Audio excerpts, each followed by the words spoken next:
En el mundo académico o intelectual se suele decir que de las cosas más difíciles que hay es plantear bien una pregunta o hacer la pregunta adecuada. Pues bien, la pregunta que da título a esta sesión, ¿qué se puede esperar en un mundo sin Dios?, me parece que es una pregunta excelente. Y lo puedo decir porque ni la he sugerido ni la he planteado yo. Pero resulta que la segunda cosa más difícil es precisamente la de responder una pregunta bien planteada. Por eso, lo que he decidido hacer es tomar como referencia y guía de esta sesión la encíclica de Benedicto XVI Spes Salvi. No voy a ofrecer una exégesis ni un comentario de la encíclica, sino que me voy a servir de algunas de sus ideas y sobre todo de algunos de sus pasajes, de sus textos, para dar ideas que permitan responder la cuestión de la que tenemos que ocuparnos.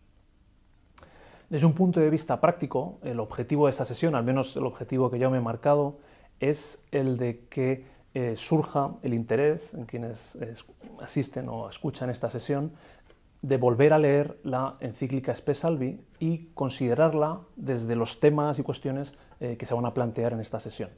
Si consigo eso, por lo menos personalmente me doy por satisfecho. La exposición se divide en dos partes. La primera parte se titula De la esperanza al progreso y vuelta.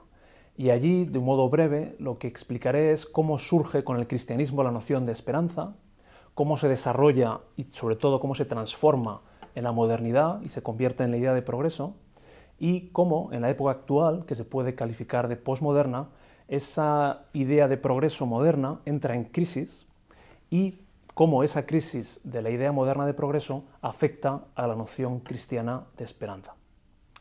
En la segunda parte, que se titula ¿Qué se puede esperar?, esperanza y esperanzas, lo que trato es de responder la pregunta ¿qué se puede esperar en un mundo sin Dios? En rigor, la respuesta es nada.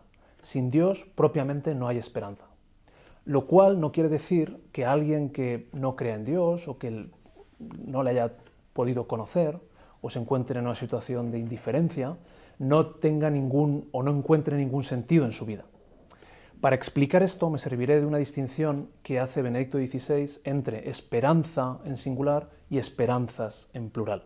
La esperanza propiamente solo es Dios, pero cada uno de nosotros encontramos esperanzas en plural en nuestra vida, en distintas épocas de nuestra vida. El amor, la familia, las ilusiones profesionales, los deseos de mejorar el mundo, y esas esperanzas son las que nos mueven y dan sentido a nuestra existencia. Pero como también trataré de explicar, en último término, si no hay un Dios, si no hay una esperanza en Dios, esas otras esperanzas se demuestran insuficientes. Y para terminar, en la exposición, sacaré algunas conclusiones de tipo práctico, sirviéndome también de textos del Magisterio de Benedicto XVI. La primera parte, como decía, se titula De la esperanza al progreso y vuelta. Lo que Benedicto XVI explica en la Spes Salvi es que en el mundo pagano existían dioses, pero que esos dioses no eran motivo de esperanza o no ofrecían razones para tener esperanza o encontrar sentido en la existencia o a la existencia de la vida humana. Por así decirlo, y lo dice con algunas citas de aquel tiempo, la concepción pagana del mundo o de los dioses de aquella época era la de que venimos de la nada y a la nada volvemos. Es decir, no hay una esperanza en que el mundo ha sido creado por un Dios amoroso y providente que nos acompaña en la existencia y que nos espera al término de nuestra existencia individual y al término de la existencia del mundo en su conjunto. En la concepción cristiana, que se desarrolla sobre todo a lo largo del periodo medieval, de lo que se ha dado a llamar la cristiandad, la fe en Jesucristo es la fuente de la esperanza para encontrar solución al mal que hay en nuestro corazón, al mal que hay en el mundo, al sufrimiento, a la injusticia. Es decir, que la fe en Jesucristo es lo que impregna la vida personal y la vida social. Esta concepción cambia radicalmente con la modernidad porque en la modernidad aparece, por así decir, una división de tareas. Por un lado, se piensa que el destino de este mundo, la solución a los problemas de este mundo, se encuentra en nuestras manos. Y esta idea surge a la par o se basa en la experiencia del gran avance que tienen las ciencias y la técnica, por la cual, o por medio de las cuales pues es posible solucionar pues eso, muchos problemas y muchas carencias de nuestra existencia, de tipo de salud o de la forma de vida, etc. Por un lado la ciencia y por otro lado también la convicción de que mediante lo que Benedicto XVI llama la praxis política, es decir, el modo de organizar la sociedad a través de la política y de las estructuras sociales, podemos ayudar a resolver o a evitar el mal, la injusticia, el odio, las guerras. Estas dos líneas, la ciencia y la política, son por tanto los modos que tenemos de mejorar el mundo. Decía que con la modernidad aparece una división de tareas. Por un lado, lo que está en nuestras manos, ciencia y praxis política, y por otro lado, lo sobrenatural, el alma, lo inmaterial, el más allá. Y Dios queda desplazado a ese otro ámbito, se va al ámbito también de la intimidad, de lo privado, donde no es que se niegue a Dios, y esto me parece que también es una idea importante que Benedicto XVI subraya, no es tanto que la modernidad promueva el ateísmo como tal, aunque ciertamente hay autores y corrientes modernas de tipo ateo, contrarias a la religión, sino que la modernidad en su conjunto lo que produce o lo que tiene como efecto es un desplazamiento de la religión y de Dios hacia fuera del mundo, hacia el ámbito, ya digo, espiritual, privado, hacia el más allá. Dios ya no es necesario para este mundo. Esa sería la conclusión, la consecuencia de la transformación moderna de la idea de esperanza en la idea de progreso. Con la modernidad pensamos que por medio del avance de la ciencia y por medio de la perfección de la política conseguiremos llegar a un mundo perfecto. Iremos progresando hacia un mundo donde desaparezca el mal, donde el mundo sea bueno ya necesariamente porque esté organizado del modo necesario para evitar el mal, para deshacer los conflictos, etc. Y una consecuencia de esta división de tareas es que los propios cristianos cambiamos nuestro modo de entender la fe. Es decir, no solamente es que aquellos que no son cristianos o que no tienen fe en Dios consideren que la fe es algo perteneciente al más allá, perteneciente a lo espiritual, sino que, según señala Benedicto XVI, los propios cristianos empezamos a entender la religión y nuestra fe en Dios como algo meramente individual, como algo que meramente tiene que ver con la salvación de la propia alma, como algo egoísta. Y ciertamente esta manera de entender la fe y la propia salvación no es correcta, ¿no? El cristianismo no es egoísta, el cristianismo no se preocupa solo, o el cristiano no se preocupa solo por la salvación de su alma. Pero Benedicto XVI llama la atención sobre este efecto que el cambio de la idea de esperanza a la idea de progreso ha tenido sobre los cristianos. Y llama la atención porque de algún modo eso pervive hoy en día, sigue siendo actual. Y esa manera defectuosa de entender la fe y la esperanza en Jesucristo hay que superarla. Es preciso superarla y ese es el reto que nos plantea, como trataré de explicar a continuación. Una tercera etapa, hemos hablado de la etapa pagana, antes de la aparición del cristianismo, la noción cristiana de esperanza y su transformación en la modernidad. Una tercera etapa, que sería la actual, que se puede calificar de posmoderna, es una etapa donde la idea moderna de progreso entra en crisis, donde toda esa confianza en la razón, en el desarrollo de la técnica, en las posibilidades de la libertad individual, libertad política, se demuestran insuficientes o se demuestran ilusorias. La idea de que necesariamente progresamos hacia un mundo mejor, por la propia evidencia de la historia, se demuestra falsa. Es decir, la razón es capaz de hacer el bien, pero también es capaz de hacer el mal. La ciencia y el desarrollo tecnológico se puede utilizar para mejorar la vida de las personas o para destruir las personas y las sociedades. La posmodernidad, con todos esos acontecimientos que han tenido lugar a lo largo del siglo XX y de los que probablemente se ha hablado en otras sesiones, lleva o conduce a una situación de desesperanza y sobre todo de desconfianza en las capacidades de las personas y de la sociedad para progresar hacia lo mejor. Y en esta situación actual es donde el Papa llama a recuperar el sentido original de la esperanza cristiana, como aquello que puede dar sentido a nuestra existencia, como el lugar o el ámbito en el que encontramos respuesta a los problemas y a las dificultades de nuestra vida, no solo individual, sino sobre todo de nuestro mundo. Hay un ejemplo actual que me parece que sirve para ejemplificar esta idea o esta situación en la que nos encontramos. Me estoy refiriendo a a la actual crisis económica. Habitualmente se dice, o se piensa, o se escribe, cuando se habla de las causas de la crisis económica, que los responsables de la crisis económica son algunos errores técnicos de regulación, algunos abundantes comportamientos inmorales de determinadas personas, y que bastaría con utilizar medios técnicos más eficientes de control y supervisión, o con asegurar que nadie hace un mal uso de sus capacidades o de su poder en la actividad económica, para que la crisis no volviera a suceder. Sin embargo, eso no es suficiente. Hace 2 años, en el Foro Económico de Davos, que reúne a mandatarios y empresarios de todo el mundo, en la conferencia inaugural se dijo lo siguiente acerca de las causas de la crisis económica. Nuestra visión del mundo fue errónea. Lo que tenemos que cambiar es nuestra visión del mundo.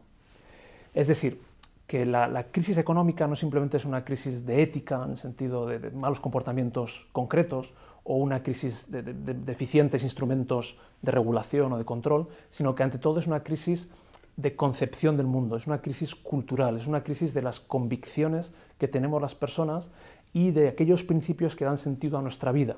Es decir, a nuestra vida aquí en el sentido de actividad económica, del trabajo, de la organización social. Me parece que este ejemplo del Foro Económico de Davos expresa bien la idea en la que Benedicto XVI insiste tanto, y es que la redención de las personas no puede venir de fuera, sino que la redención de las personas viene siempre de dentro. No son las estructuras lo que mejora el mundo, como pensaba erróneamente la modernidad política, ¿no? Una organización social perfecta llevará a un mundo perfecto. No son las estructuras, sino que tienen que ser las convicciones, tiene que ser el corazón de las personas el que se convierta, y sólo así el mundo mejorará. En este punto, Benedicto XVI distingue entre el progreso material y el progreso moral. El progreso material es acumulativo, en el sentido de que cada generación comienza allí donde la anterior lo ha dejado. Y eso es evidente en el caso de la ciencia, de la tecnología, del desarrollo económico. Vivimos en un mundo mejor que el de nuestros padres y mucho mejor que el de nuestros abuelos, y nuestros hijos vivirán en un mundo mejor que el nuestro, sin duda alguna. Sin embargo, con el progreso moral no sucede lo mismo. Aunque es cierto que la tradición que recibimos, la experiencia histórica, es el punto de partida de nuestra concepción del mundo, de donde podemos aprender de los errores y aprender también de los aciertos. Este progreso, por así decirlo, moral, esta tradición moral que acumula la historia de la humanidad, no es suficiente para que las nuevas generaciones comiencen, por así decirlo, allí donde las anteriores han acabado o nos lo han transmitido. Cada generación tiene que empezar de nuevo. Cada generación tiene que asumir los principios, la concepción moral del mundo. No hay otra solución. Es decir, no hay un progreso irremediable. Y la propia historia lo demuestra así. Es decir, que el progreso moral no es acumulativo, sino que cada generación tiene que empezar de nuevo, y eso quiere decir que estamos continuamente empezando. Benedicto XVI explica esta distinción o esta situación con 2 ideas o con 2 apreciaciones.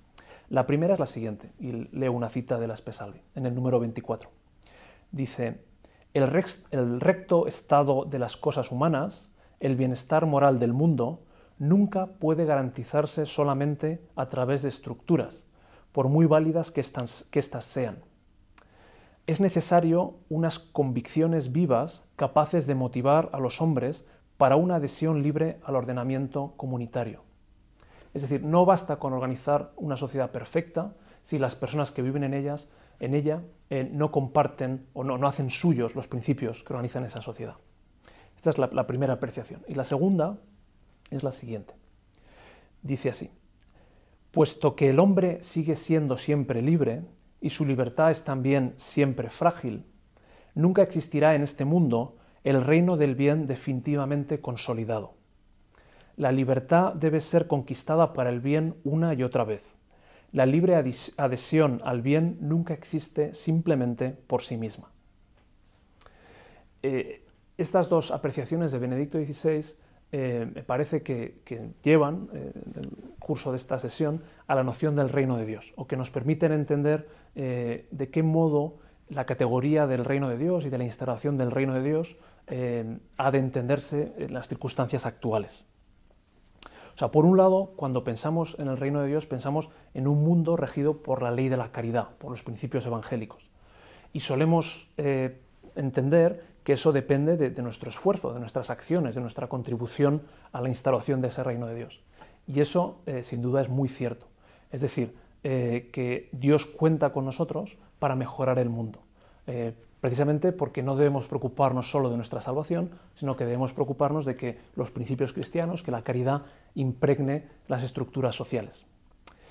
Pero a la vez, no debemos perder de vista, y eso es lo que recuerda Benedicto XVI, que el reino de Dios es sobrenatural, ¿no? Y a todos nos viene a la cabeza esa frase del Evangelio de «mi reino no es de este mundo». Es decir, que el reino de Dios propiamente nunca queda cristalizado o nunca queda identificado con una estructura sociopolítica concreta, sino que siempre depende o se encuentra en cada generación, en las convicciones de cada generación va adquiriendo y va desarrollando, y como consecuencia de esas convicciones el mundo que cada generación va construyendo. Esta perspectiva me parece que nos puede ayudar a entender algunos de los cambios o de las situaciones sociales actuales, recientes, de los últimos años en nuestro país o en naciones, sobre todo occidentales, donde los procesos de secularización están muy avanzados. O sea, por un lado tenemos experiencia de que las leyes, y leyes importantes sobre la familia, sobre la vida, sobre la moralidad en general, cambian con gran facilidad. Y que cuando esas leyes se modifican, el argumento que se aduce suele ser que el sentir mayoritario de la sociedad acerca de esas cuestiones morales, familiares, relacionadas con la familia y con la vida, han cambiado. Por supuesto, este es un argumento falaz, es un argumento erróneo, porque las leyes deben tener en cuenta la justicia y deben ser expresión de la justicia. Pero ese argumento puede ayudarnos a comprender que lo decisivo no es la estructura, precisamente porque la estructura cambia con gran facilidad, como estamos viendo, sino que lo decisivo son las convicciones de las personas, lo que las personas tienen en su corazón, el modo en que ellas conciben la vida y el bien. Por eso creo que no es exagerado decir que en el contexto actual, cuando se habla, por ejemplo, de la nueva evangelización, o cuando se habla de instaurar el reino de Dios o contribuir a la instauración del reino de Dios, lo decisivo tiene que ser la formación intelectual de las personas, la educación. Insisto, eso no significa que el empeño porque las estructuras sociales, políticas y legales sea acorde con la dignidad humana y con los principios morales básicos no sea importante. Es fundamental, pero a la vista de los acontecimientos recientes y probablemente de la tendencia cultural en la que nos encontramos, eso no es suficiente. Lo decisivo va a ser siempre y cada vez más el corazón de las personas, su modo de ver la vida. Y una segunda conclusión que podemos sacar es la de no admitir o no dar pábulo a la desesperanza ante un panorama de sociedades que se alejan de Dios y que cada vez de algún modo dan la espalda más a los principios cristianos. Es decir, los cristianos ante esa situación no debemos desesperar, precisamente porque nuestra esperanza no está puesta en las estructuras sociales, sino que nuestra esperanza está puesta en Dios, y debemos tener la convicción de que en último término el Señor de la historia es quien tiene la última palabra. Nosotros debemos contribuir con nuestro esfuerzo a mejorar el mundo, pero me atrevería a decir que no somos los responsables directos del resultado, sino que eso está en las manos de Dios. Precisamente porque el reino de Dios, la instauración de la ley de la caridad en el mundo, es algo que recibimos por gracia, algo que se recibe gratuitamente, no algo que conseguimos con nuestro esfuerzo. Entenderlo de otro modo sería, por así decirlo, caer en la mentalidad moderna, en la idea moderna de progreso, de que todo está en nuestras manos, cuando en realidad lo que nos enseña o nos explica el cristianismo es que todo está en las manos de Dios. La segunda parte de la sesión se titula ¿Qué se puede esperar? Esperanza y esperanzas. Ya he dicho que si hubiera que responder la pregunta ¿qué se puede esperar en un mundo sin Dios? Habría que decir nada, propiamente nada. Sin Dios no hay esperanza posible. Esto no significa que quien no cree en Dios o quien no le tiene en cuenta de un modo expreso o le ignora o no le conoce, viva una vida desesperanzada, viva una vida sin sentido. Me parece que la experiencia que todos tenemos de vivir en sociedades donde mucha gente es indiferente ante Dios, nos lleva a concluir que esas personas, aunque no reconozcan a Dios de un modo expreso, encuentran esperanzas, motivos de esperanza en su vida. Normalmente o fundamentalmente a través del amor en la familia, el amor en el matrimonio, la donación, los actos de heroísmo de los que uno es capaz pues, por defender la justicia o por defender la libertad, o el empeño desinteresado por mejorar la vida de otras personas. Todo eso son motivos de esperanza. Todo eso nos dice que vivimos en un mundo donde el bien es posible, en un mundo que en último término puede ser bueno si nosotros nos lo proponemos. Pero esta experiencia que todos tenemos no niega esa primera afirmación que he hecho acerca de que sin Dios propiamente no hay esperanza. Un modo de explicar esta aparente paradoja es distinguiendo entre esperanza en singular y esperanzas en plural, como hace Benedicto XVI en una cita que voy a leer. Dice así: es verdad que quien no conoce a Dios, aunque tenga múltiples esperanzas, en el fondo está sin esperanza, sin la gran esperanza que sostiene toda la vida. Es decir, Benedicto XVI distingue entre la esperanza, que solo puede provenir de Dios, y las esperanzas, a las que me he referido antes, que dan sentido a nuestra vida o a las circunstancias concretas de nuestra vida.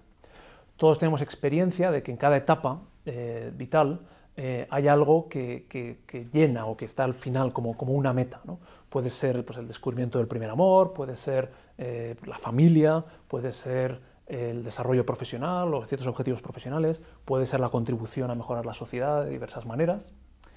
Y también tenemos experiencia, sobre todo con el paso del tiempo, de que una vez que hemos ido alcanzando esos objetivos, esas metas que nos llenaban de esperanza, nos damos cuenta de que no eran suficientes o de que esas metas no llenan completamente nuestra vida. Y a la vez también tenemos experiencia de que esas esperanzas son frágiles, sobre todo en el amor, que quizás es la fuente de esperanza fundamental. Nos damos cuenta de que el amor humano, en la amistad, en el matrimonio, en la familia, es frágil. Es frágil porque siempre acecha el peligro de la traición o el engaño, pero también es frágil por la muerte, por el sufrimiento, por la desaparición de los seres queridos.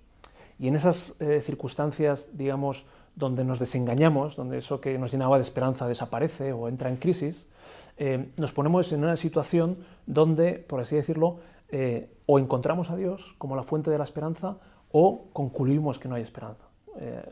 Y podemos, y de hecho sucede, ¿no?, derivar a situaciones o a planteamientos de tipo nihilista o de tipo desesperanzado, donde se pierde el sentido de la existencia. Pues bien, esta distinción entre esperanza y esperanzas me parece que es paralela, o que se puede trazar un paralelismo con una distinción que aparece en el ámbito de la ética entre el fundamento último de la moralidad y los fundamentos que se pueden llamar así penúltimos.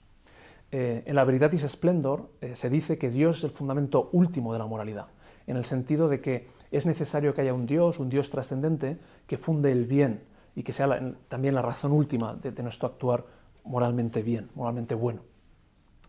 Pero eso no significa que solo quien actúe de un modo expreso por respeto a la ley de Dios, o por agradar a Dios, o por estar con Dios, solamente quien haga eso sea capaz o pueda hacer una acción buena.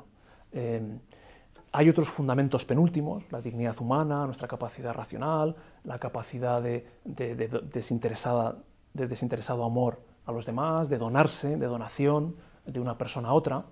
Todos esos fundamentos penúltimos, por así decirlo, son la fuente o son aquello que explica por qué hacemos algo bueno o están en la base de nuestro actuar moralmente bien.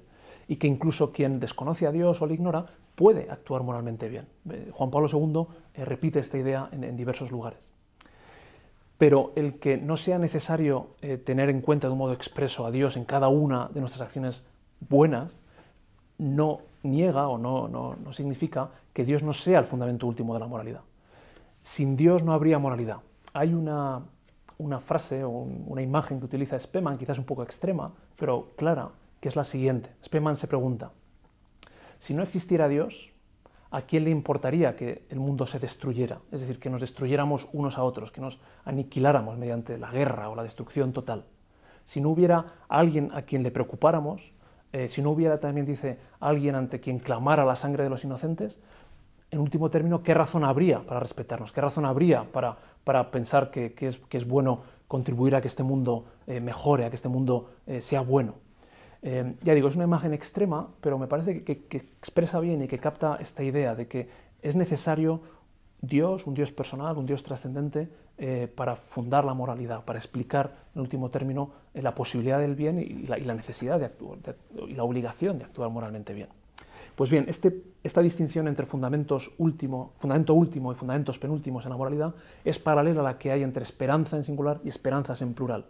No es necesario, no es imprescindible que una persona reconozca expresamente a Dios, puede que no lo reconozca por ignorancia, ya digo, para encontrar esperanzas en su vida, pero que en último término toda esperanza remite a Dios. Toda esperanza tiene su fuente en Dios. Y esos casos a los que me he referido de sufrimiento, donde esas esperanzas aparecen frágiles o se demuestran falsas o vacías, nos llevan a Dios, o por lo menos en una tesitura donde nos hacemos esa gran pregunta, ¿no?, del sentido de la existencia, del sentido del mundo. Al hablar de la esperanza cristiana es necesario hacer una referencia al juicio final.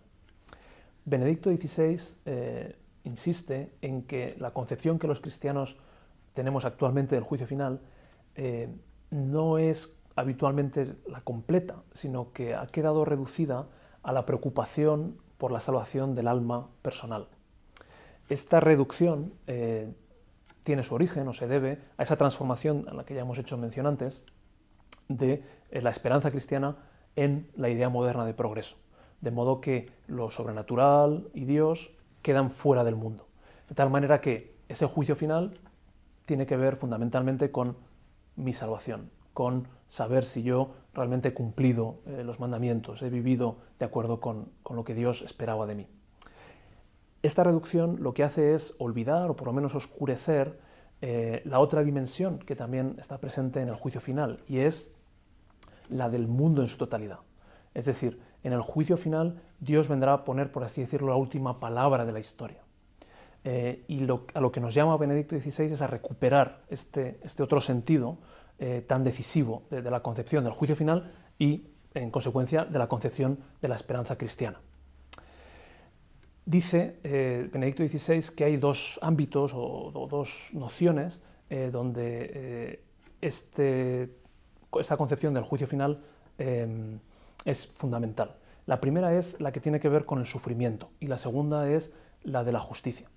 Acerca del sufrimiento, Benedicto XVI explica que en la experiencia del sufrimiento humano, la muerte de un ser querido, también el mal que recibimos de otros, el mal que hay en nosotros, nos ponemos de cara ante el sentido del mundo.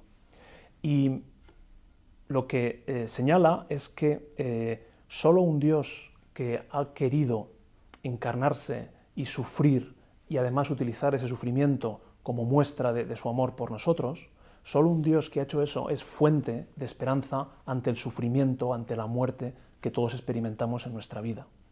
Es decir, que a la pregunta de por qué el sufrimiento, por qué el mal, en último término, solo un Dios, como en el caso del cristianismo, solo un Dios que se ha hecho hombre y ha querido sufrir, puede dar respuesta, o solo ahí se puede encontrar una respuesta.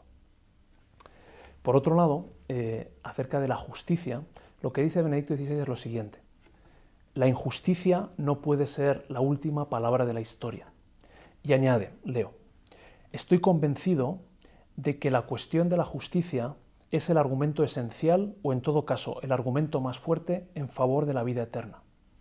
Es decir, que el argumento más fuerte en favor de la vida eterna no es, por así decirlo, la retribución personal, que quien se ha comportado bien recibirá su premio, recibirá su retribución, y que se han comportado mal también su retribución, sino, ante todo, que la injusticia que hay en el mundo, tanto personal como social o colectiva o política, no es la última palabra de la historia, sino que la última palabra la pondrá Dios, y Dios pondrá esa palabra en el juicio final. Por tanto, cuando pensamos en los argumentos para la vida eterna, cuando pensamos en la esperanza cristiana, esta dimensión de la justicia del mundo, dice Benedicto XVI, es el argumento esencial. Y por último, pretendo sacar dos conclusiones de tipo práctico. La primera de ellas se refiere a la relación entre la crisis de fe y la crisis de esperanza. Dice Benedicto XVI, en el número 17 de la Espe Salvi: La crisis actual de la fe es sobre todo una crisis de la esperanza cristiana. Es decir, la situación de increencia, de ateísmo en la que nos encontramos, tiene su origen o se debe en buena medida a una crisis de la esperanza. Es decir, vivimos en un mundo sin Dios, en un mundo que se organiza como si Dios no existiera, porque la esperanza cristiana se ha concebido como algo que no pertenece a este mundo. Que la fe en Jesucristo es algo que no tiene que ver con la vida cotidiana de las personas o que no tiene que ver con la organización social. Por eso, el reto que nos plantea Benedicto XVI para hacer frente a esta crisis de fe, para empeñarnos en la nueva evangelización, es recuperar el sentido originario de la esperanza cristiana. En la misa de inauguración del Año de la Fe, en la Plaza de San Pedro, dijo lo siguiente: precisamente a partir de la experiencia de este desierto, de este vacío en el que nos encontramos, de increencia, de ateísmo, precisamente a partir de la experiencia de este desierto, de este vacío, es como podemos descubrir nuevamente la alegría de creer, su importancia vital para nosotros, hombres y mujeres. En el desierto se vuelve a descubrir el valor de lo que es esencial para vivir. Así, en el mundo contemporáneo, son muchos los signos de la sed de Dios, del sentido último de la vida, a menudo manifestados de forma implícita o negativa. Benedicto XVI lo que está diciéndonos es que esta época posmoderna, este desierto espiritual en el que nos encontramos, ofrece también oportunidades, porque la necesidad de encontrar un sentido a la vida, la necesidad de encontrar la esperanza, es tan acuciante como siempre, o más incluso. Y lo que señala es que en este desierto la luz de la fe puede brillar de un modo más nítido, de un modo más atractivo incluso si cabe, precisamente porque es más necesario. Y a lo que nos invita Benedicto XVI es a que los cristianos mostremos esa luz de tal manera que quienes están buscando puedan encontrar la esperanza a través de nosotros. Y por último, la segunda idea que quería mencionar, la segunda idea de tipo práctico, es la siguiente. El mensaje cristiano es performativo. Esta es una idea que aparece en diversos lugares de la Spes Salvi, y con ella Benedicto XVI insiste en que el cristianismo no simplemente es un conocimiento, no simplemente es una teoría, no simplemente es una cosmovisión, sino que ante todo el cristianismo es un modo de vivir. Es una esperanza que transforma nuestra concepción acerca de la vida, pero la transforma de un modo práctico, nos hace vivir y estar en el mundo de un modo distinto. Y por ello, a lo que nos invita Benedicto XVI es a que cuando pensemos en la religión, cuando pensemos en la vida espiritual, cuando pensemos en lo sobrenatural, no lo reduzcamos a la preocupación por la propia alma, sino que ante todo nos preocupemos por la salvación de los demás. Y lo dice de esta manera, con una serie de preguntas con las que terminaré esta sesión. Dice así: ¿cómo puedo salvarme yo mismo? Deberíamos preguntarnos también: ¿qué puedo hacer para que otros se salven y para que surja también para ellos la estrella de la esperanza? Entonces, con este empeño por hacer que otros se salven, habré hecho el máximo también por mi salvación personal.